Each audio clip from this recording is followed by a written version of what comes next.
Hello and welcome to the Plumas Unified School District Young Alumni panel.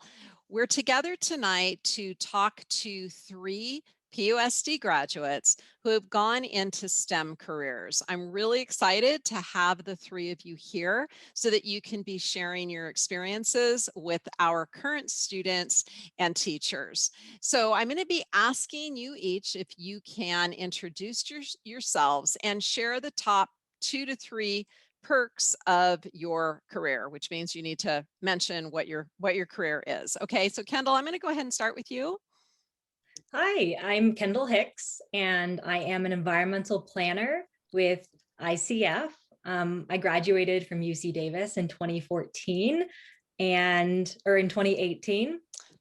And, and from there on, I started my job as an environmental planner. So the top 3 perks are definitely the fact that I get to continue learning. My company really supports trainings, which means that although the tests ended in college, the learning did not. So I really love that. I also really appreciate working with my coworkers and my boss. I think the work culture is very great at my company.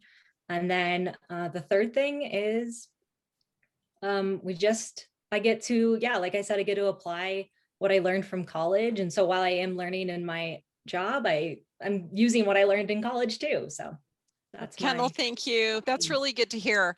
And I realized that I forgot to introduce myself. Sorry about that. So I am Susan Frediani. I work for Plumas Unified School District as an instructional coach and a project coordinator. I was so excited to introduce the three of you. Okay, Damian, I'm going to ask you next, please. And if you could introduce yourself and share the top perks of your career, which is engineering, right? Yes, correct, Susan. Thanks for the introduction. So yeah, my name is Damian Whittemore. I graduated from Portola High School, and then I pursued a engineering degree, and currently I'm working as a manufacturing engineer at a company called Quidel. And to share a couple perks from engineering role, I'd say, and it probably goes along with any STEM career, I'm sure everyone would agree, that we get to help people, whether it's in a manufacturing standpoint, I'm making things more user-friendly, or in a medical standpoint, you're creating medicine. Another couple perks, you get to learn, as Kendal said, you get to learn a lot, things that you don't necessarily learn in college or high school, and it's exciting things because you're choosing your job, so you get to learn things that you're interested in. And Damian, where is your job? Where are you located for work? The company is located in San Diego, California. Okay, exciting. So you went from the mountains to Southern Cal. Warm and sunny. Awesome. And Kendal, where's your work located? I'm based out of Sacramento. Okay, great. All right, Garrett, if you could go ahead and introduce yourself and tell us a couple of the perks of your career. Yeah, hello. Thank you so much for introducing me. My name is Garrett Hagwood, and I graduated from Quincy High School in 2012. Ended up going to UC Davis, and now currently a medical student at UC Davis School of Medicine. I have a few slides to kind of share some of the perks about why I chose to go into medicine and why I think it's a great career. I can pull that up really quick here.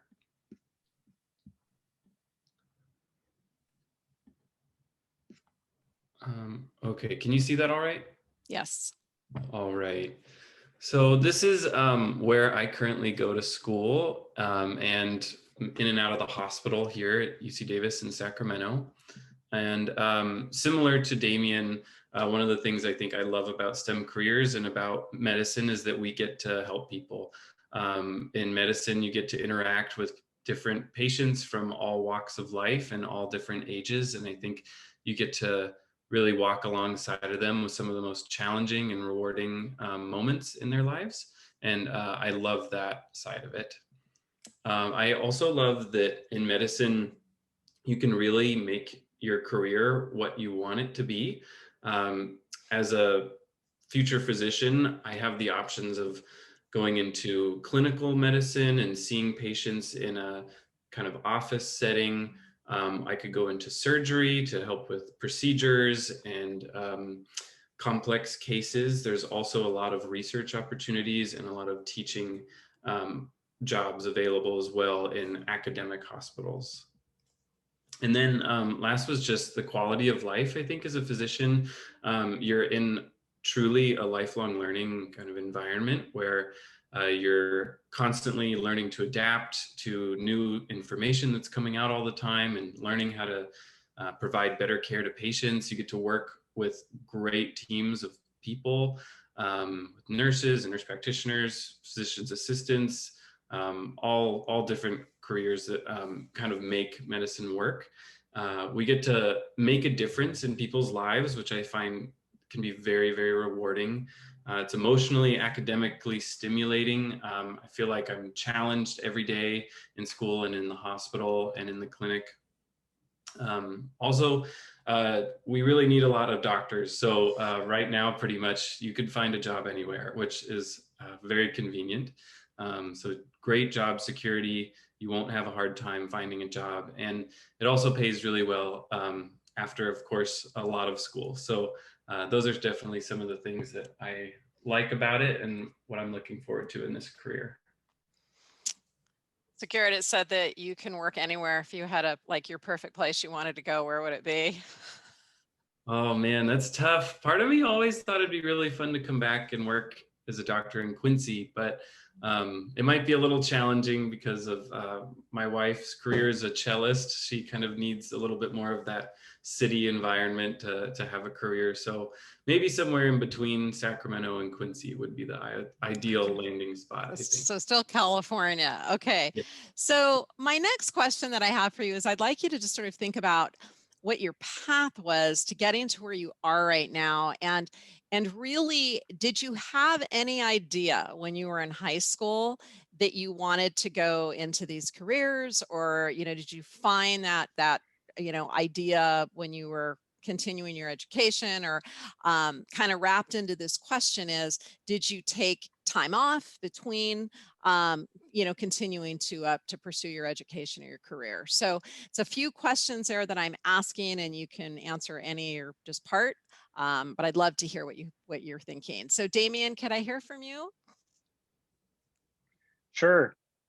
Yeah. So the path that kind of led me to engineering, basically in high school, I had kind of a drive to join the Navy and become a jet pilot, actually. And I was pretty motivated to do that. And I knew that I had to achieve a 4-year degree to get there. So I was kind of interested in math and science and leaning more towards math, and kind of with the help of my high school math teacher, Mr. Womack. Mr. Womack, I knew you were going to give a shout out. Maybe he's still teaching there. Yes, he is. Yeah, I'm gonna shout him out maybe a couple of times during That's this, awesome. because maybe he'll get to see it. But yeah, so he kind of like drove me towards an engineering degree. That way I have something if I didn't end up pursuing the Navy. And during college, I actually kind of fell in love with engineering, and I kind of decided halfway through that I want to pursue engineering instead of the Navy, and that's kind of what brought me to where I am. And Damian, where did you go to college? You also, I went at UNR in Reno. Okay. So close by. Yeah. And you also asked if I took any time in between. I kind of wanted to get straight away into my education, so I went to college directly after graduation. Okay. 4 years, and then started working professionally right after that. All right. So you've gotten to where you are relatively quickly. Yes. Yeah. Okay. Great. Kendal. Yes. I love talking about my path. It all started, honestly, in high school with environmental science and AP environmental science. I'm going to refer to as APES to shorten it a little bit.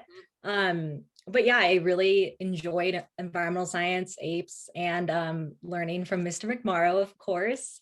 And a part of what we learned in APES, which was the water section, actually kind of scared me into action. So learning about how little amount of fresh water we have available to us on Earth informed me and made me really passionate about water. And so I went into environmental science, with a watershed emphasis, a watershed science emphasis for college. And that was so much fun. And at the end of college, my like senior year, I was a part of a awesome internship that eventually led me to networking and meeting a lot of great people. And then that led into my career now as an environmental planner. And I love how you're giving your teacher shout outs. Truly, that you found inspiration there in high school is just that it's just very cool to hear that. And, you know, really motivates those of us in the field of education to keep doing what we're doing. So thanks for that. Very interesting. Okay, Garrett. Yeah, I appreciate you bearing with me. I feel like I need these slides to really remember my journey here. So I'm gonna just share again. So yeah, my path to medicine is kind of a long one. Here's some photos of me in high school. I was really interested in music and athletics in high school, and was on the ski team and soccer team, jazz band, and all of that, and ended up not really knowing what I wanted to do after high school. I knew that I liked music. I knew that I liked helping people, and but I didn't really know for sure where that would lead. So I ended up going to UC Davis, just down the road, and really fell in love with a experience working at one of the student-run clinics that they have.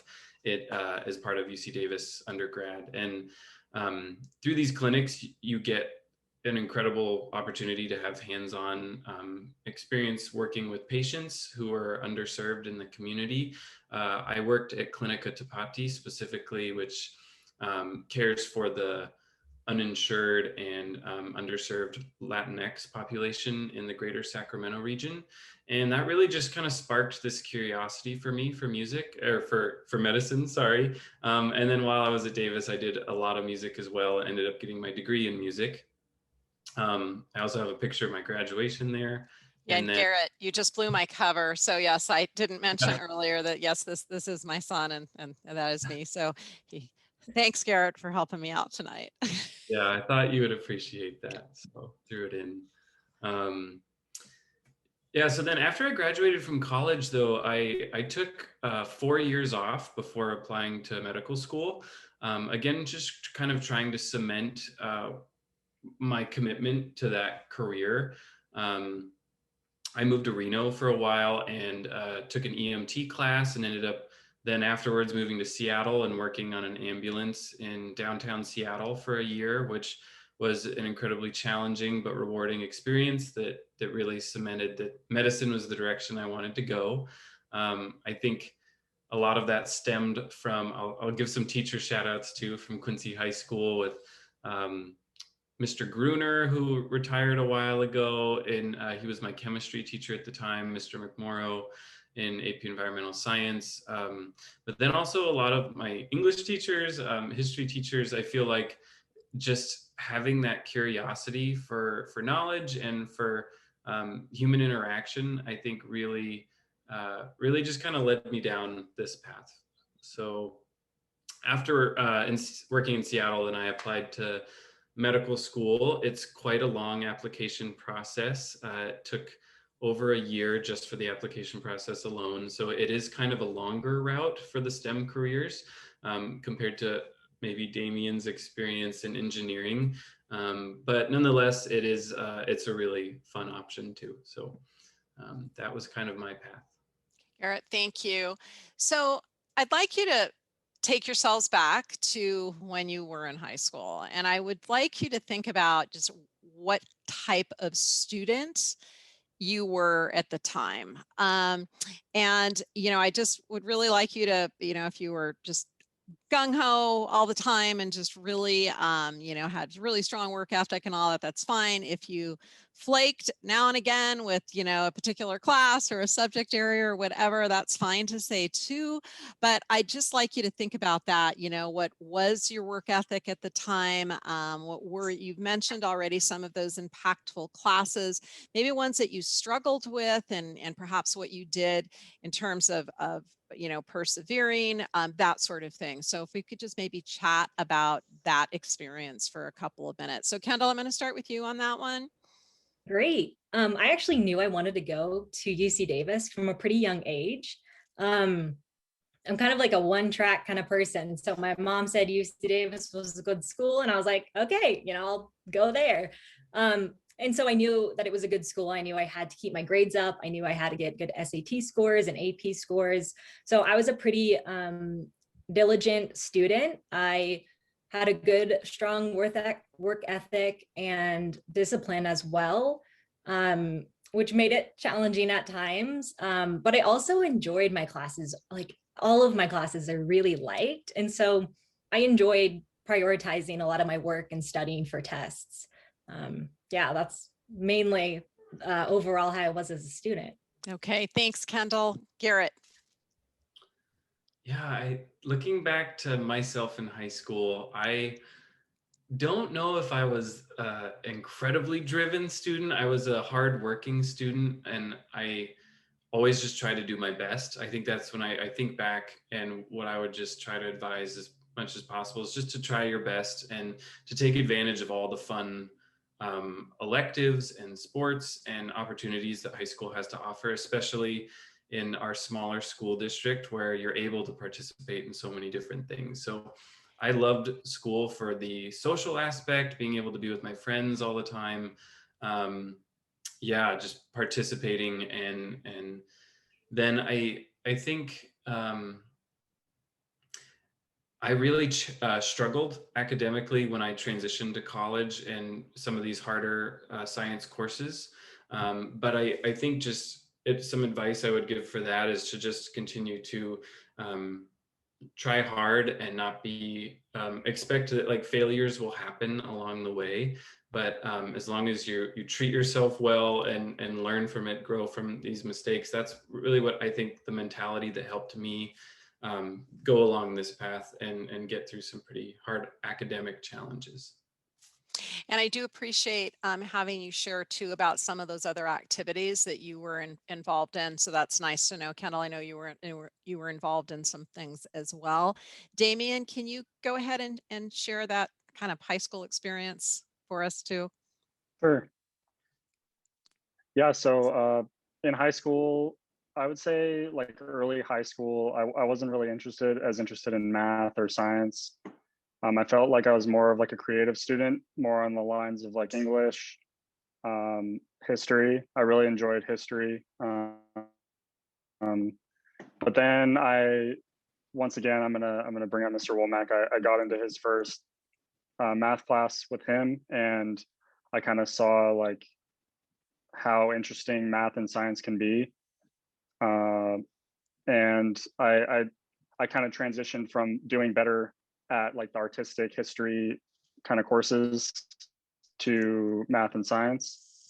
But yeah, after that, I felt like I was pretty driven through the remainder of high school. I worked pretty hard, and I studied a lot. And then I tried to carry that over into college as best I could. Definitely starting out in college, I was a little overwhelmed because it's a huge step from kind of the workload that you're used to in high school.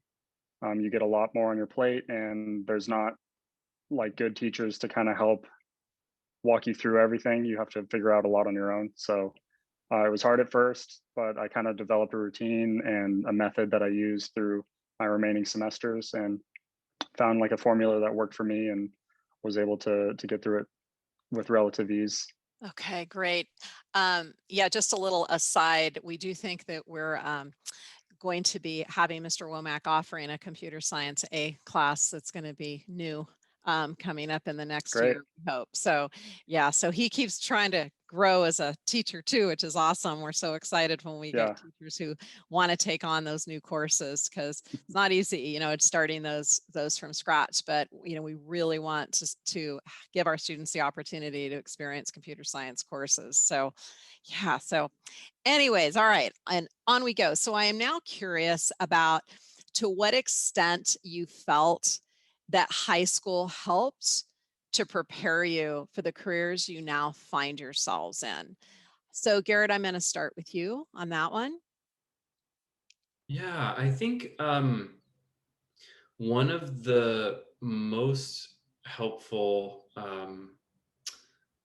I guess, skills that I feel like I started to develop in high school that is really gotten me, I feel like, to where I am today is taking advantage of the time to develop your writing skills. I think sometimes it's so easy to think that, oh, you just have to do really well in math or do really well in chemistry or biology if you want to go into science careers. But being a good writer is going to serve you so well down the road, no matter what career you go into. So I think having a really strong foundation with the AP English classes at Quincy High School really served me well.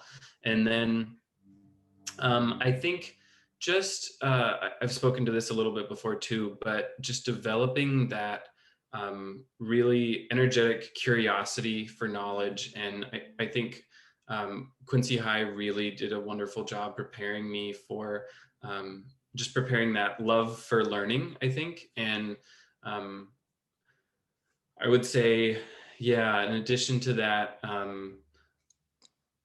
like I think some of the algebra 2 classes and things like that, I know have like just come up time and time again, whether it was on the entrance exam to medical school or things like that you think you might not use ever again in high school do end up showing up later down the road. So I would just recommend just taking advantage of the great teachers that we have in the district and continuing to work hard and yeah, use the resources available to you here. Thanks, Garrett. So Kendall, could you respond to that? Yeah, definitely. I have two main answers for that. One, the structure of high school is actually very similar to the structure of my traditional 9 to 5 job. And so I wake up, I go to work at 8 a.m. every day, and that's what high schoolers do too, from what I remember. And our days are pretty similar. So having that ability to be disciplined in your workday really did prepare me for this habit through college. Actually, even when in college, my schedule was kind of crazy, I tried to balance it and structure it more like high school, which then helps me for my career. So that's a big part that I think is kind of random, but really helped me. And then the other major answer is the classes for sure prepared me for my career. To this day, I still use what I learned in APES in my career because I do get to use a lot of what I learned in college and in high school.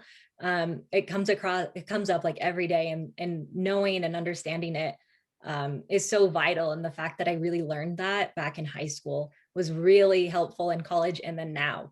And then also I will agree with Garrett, writing is a huge, huge part of my career.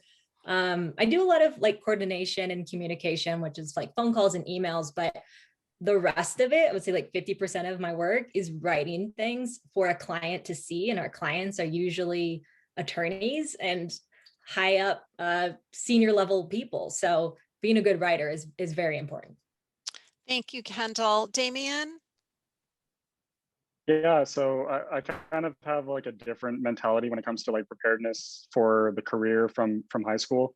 In my perspective, I kind of believe that to be prepared for a career, you kind of get a lot of that on the job, but you do develop a lot of very strong foundations in high school, and it's a very important developmental stage as a person. So I'm gonna also fall back on agreeing with the other two in that, like, your writing skills, language skills, interaction with people, you get a lot of those skills in high school, and that's like a good foundation, as well as like in engineering. Math is obviously very important, and learning those like basic math classes, learning the basic concepts, those really helped when I applied to my college courses.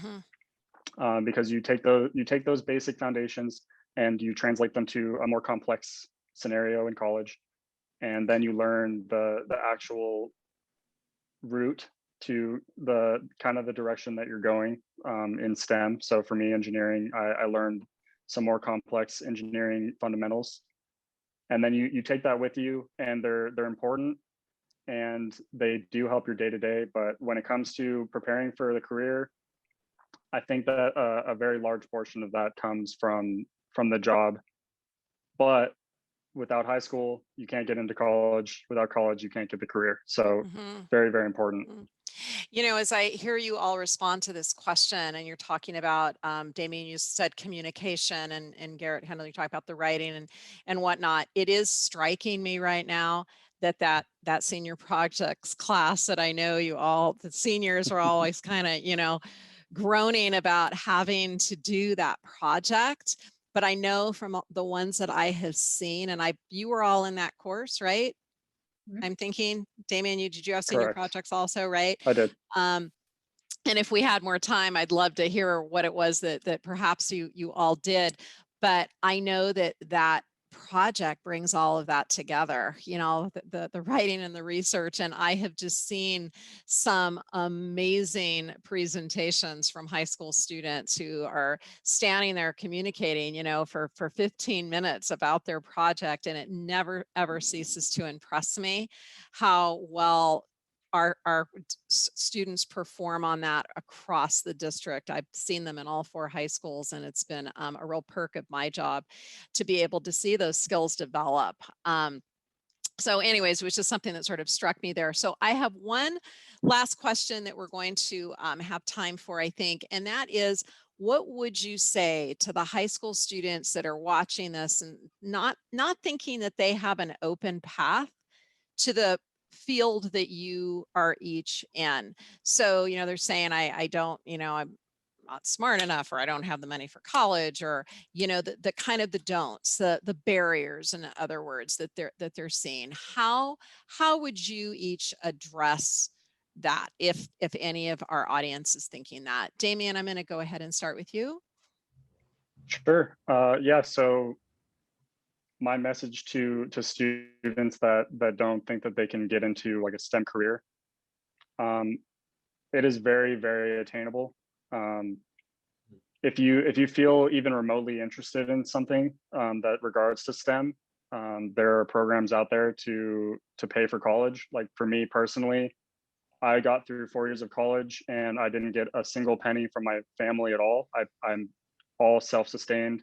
Obviously, there's student debt and things like that are involved, but it's very worth it because you get a more rewarding career, way more sustainable, and it's well paying. So you're able to pay off the student debt quickly. And when it comes to I'm not smart enough, that kind of mentality, I wasn't good at math in my beginning years of high school. All it really takes is a good teacher, and in college you're going to find that the teachers there are very motivated to teach you. They're there to, for the most part, there's some teachers that aren't the best, but for the most part the teachers are trying to shape you into someone that's going to be in a very professional career. So they're really good to interact with, and they all have like open office hours. So if you're struggling, you can go and talk to them.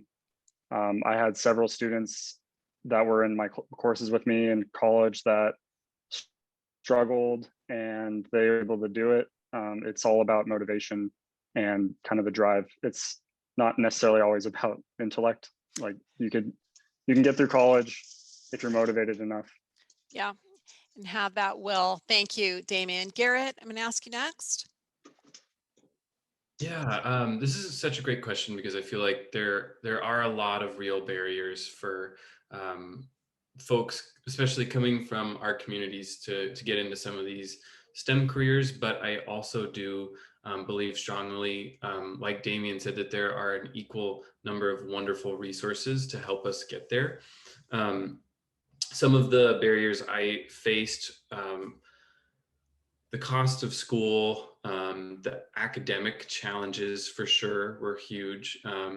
But at the same time, you kind of learn to be like your own advocate, and that starts with just believing that you can do it, which I believe anybody is capable of going down the path that I've gone through so far, as long as that's what you're passionate about. So finding what you're passionate about, and yeah, just really trying to fight that voice inside your head that is trying to tell you that you can't do it.